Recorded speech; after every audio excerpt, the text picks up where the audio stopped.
Olib borilgan reyd tadbirlar davomida qo'pol turdagi qoidabuzarlik sodir etgan bir qancha haydovchilar aniqlandi. Jumladan mana bu Gentra rusumli avtomashina haydovchisi bundan bir kun oldin Urganch shahrida davlat raqam belgilarini o'zboshimchalik bilan yechib harakatlanib yurganligi bo'yicha chora ko'rilgan edi. Biroq shunga qaramasdan ushbu haydovchi bir kun o'tib yana takroran davlat raqam belgilarini o'zboshimchalik bilan yechib harakatlanib yurgan vaqtida yo'l patrul xizmati inspektorlari tomonidan to'xtatildi. Kecha ham davlat raqam belgisi tushirmadingiz, men ham davlat raqam belgisi tushirib tinchlikmi? Ha? Yo'q.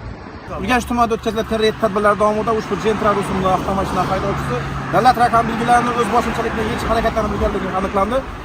Holat yuzasidan yo'l patrul xizmati inspektorlari tomonidan haydovchiga nisbatan ma'muriy bayonnoma rasmiylashtirilib, avtomashina vaqtinchalik ushlab turish uchun jarimaga qo'yiladi.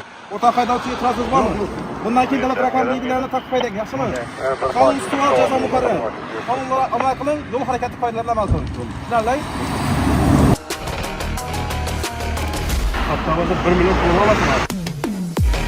Yana bir holatda esa mast holda bo'lgan avtomashina egasi transport vositasini boshqarmaslik maqsadida Yandex ilovasi orqali haydovchi chaqirgan, ammo chaqiruvga kelgan shaxsning haydovchilik guvohnomasi mavjud emasligi aniqlandi. Qizig'i esa ushbu holatda chaqiruvga kelgan shaxsning haydovchilik guvohnomasiga ega emasligini avtomashina egasi oldindan xabardor bo'lmagan. Ne yok mu водительский? Baba. Nerede bak? Hech vaz yo'q. Cebimde bu adamı çürük bilasizlar. Men sizni tushirganim yo'q. Eğer men de düşecek Hozir bo'lsam, baribir ham kameradilar, sug'urtangiz, men sizni mashinangiz pravam bo'lsam kamida bo'ladi. Qamalmaydi. Sug'urta bo'yicha qamalmaydi. bir ayda deb bilasizmi dedim. O'tgan safar chaqirgan perigonim bir ayda deb bilmaydi ekan. Bu aytdi menga hamma narsa bilaman, o'zim ham menda chazorim bor dedi. Shuning uchun qabul etdim. Buni qarangki, haydovchilik guvohnomasiga ega bo'lmay turib, birovni mashinasini bemalol boshqarib kelgan ushbu shaxs yo'l patrul xizmati inspektorlari bilan tortishuvga kirishgan. Jinoyat etibman. Jinoyat, ma'muriy huquqbuzarlik qilib turibsiz. Jinoyat emasmi, jinoyat emas. Jonim mol aslamay, pulim mol aslashatadi. Birovni mashinada haydab shunday yeri yo'q, yaxshimi? Haydamang birovni mashinada. Haydayman. Necha Shtrafini keldingiz? to'layveraman haydab. Necha keldingiz? To'layveraman haydaymandan. Nechap to'laysiz? To'layman, davlatga to'layveraman. Ha, birovni mashina ovoratsa chatadi. Ovoratsam ham to'layman. Birovni o'ldirsa chatasiz. To'layman uni. Qamal chiqaman. Shatish kerak. Haydamang birovni mashinani. Holat yuzasidan ma'muriy bayonnoma rasmiylashtirilib, avtomashina jarima maydonchasiga joylashtirildi.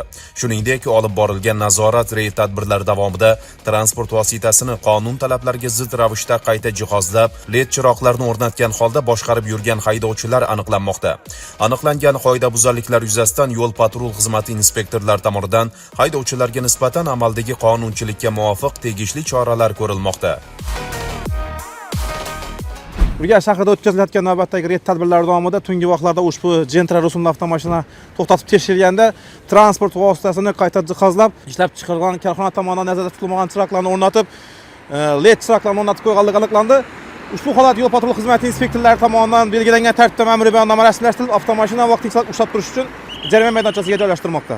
Axir shuncha aytib turibmiz, ommaviy portaldan tushuntirib turibmiz. LED chiroqlar mumkin emas. Yeyishda boshqa harakat ishtirokchilarini xavf tug'diradi, ko'rinishi cheklaydi. Shuni bartaraf qilinglar necha marta aytganmiz, o'zi yashasi katta ekan. Uni mana qo'yinglarda yer bersangiz bo'lmaymi?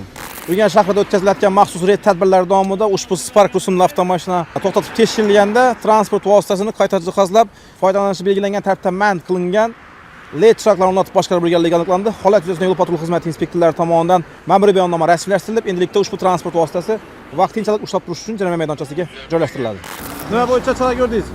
Gentra rusumli 90A 701 BB davlat raqam belgi avtomobilga yo'l harakati qoidalarining 3-va 3-ilova 708 bandi bo'yicha, ya'ni tashkilot chiroqlarini o'zgartirib o'rnatganligi bo'yicha ma'muriy bayonnoma rasmiylashtirildi. Ma'muriy javobgarlik to'g'risidagi kodeksi 127-moddasi bo'yicha.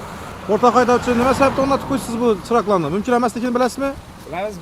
Boshqa harakat ishtirokchilari noqulaylik tug'diradi, to'g'rimi? Ko'zini qamashtiradi. Bartaraf qilib qo'ying, yaxshimi? Belgilangan tartibda yo'l patrul xizmati inspektorlari tomonidan ma'muriy bayonnoma rasmiylashtirildi sizga nisbatan. Avtomashina vaqtinchalik ushlab turish uchun jarimadan qo'yib turiladi.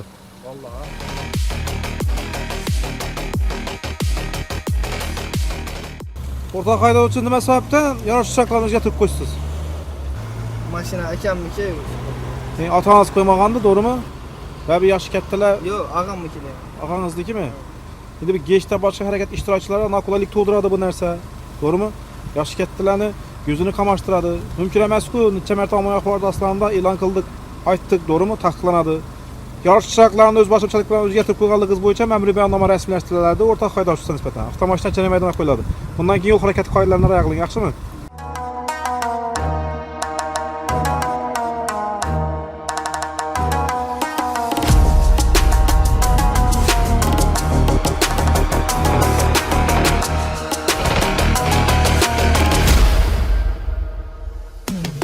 Reyd tadbirlar davomida mana bu Damas rusumli transport vositasini boshqarib kelayotgan haydovchi tomonidan davlat raqam belgisi qoidabuzarlik bilan o'rnatilgani aniqlandi. Ya'ni mazkur davlat raqam belgisi ayni shu transport vositasiga tegishli emasligi ma'lum bo'ldi. Yangibozor tumanida tungi xizmat davomida 90W421NA davlat raqam belgisi bo'lgan transport vositasini haydovchisi o'z boshimchalik bilan 90-309HAA davlat raqam belgisiga o'zgartirib boshqarganligi aniqlandi va shu yuzasidan tegishli chora ko'rilib, ma'muriy bayonnoma rasmiylashtirilib, mashina vaqtinchalik saqlash uchun jarimadan qo'yildi. Yana bir Damas rusumli transport vositasini boshqarib kelayotgan haydovchi tomonidan yo'l harakati qoidalari qo'pol ravishda buzilgani aniqlandi. Jumladan haydovchi o'zi hamda o'zgalar hayotini xavf ostiga qo'ygan holda qarama-qarshi yo'l qatnov qismidan harakatlangan. Urganch shahar Axlorazmi ko'chasida xizmat faoliyatini olib borayotganimizda Damas rusumli 90N296LA davlat raqam belgili avtomobil harakat yo'nalishida qarama-qarshi harakatlanib kelgani uchun to'xtatilib, haydovchiga nisbatan ma'muriy javobgarlik to'g'risida kodeksi 128-moddasi 5-qismi yo'l harakati qoidalarining 65-bandi bo'yicha ma'muriy bayonnoma rasmiylashtiriladi. O'rtoq haydovchi imzo chekdi. 294-modda huquqlar bo'shlig'i haydovchi Harakatda qarama-qarshi harakatlanibsiz. Og'ir oqibatli yo'l transport hodisalari kelib chiqishi mumkin, tushundingizmi? Bundan keyin ehtiyot bo'ling, yo'l harakati qoidalarini rioya qiling. Belgilangan tartibda yo'l patrul xizmati inspektorlari tomonidan ma'muriy bayonnoma rasmiylashtirildi sizga nisbatan elektron tartibda. Hurmatli yurtdoshlar, olib borilayotgan ushbu ko'rinishdagi nazorat tadbirlaridan asosiy maqsad jazolash emas, balki aholi orasida yo'l harakati madaniyatini oshirish, har bir harakat ishtirokchilarini o'z hayoti va atrofdagilar xavfsizligi uchun mas'ul ekanini anglatishdir. Bunday tadbirlar viloyatimizning barcha shahar tumanlarida kuchaytirilgan tartibda davom etadi.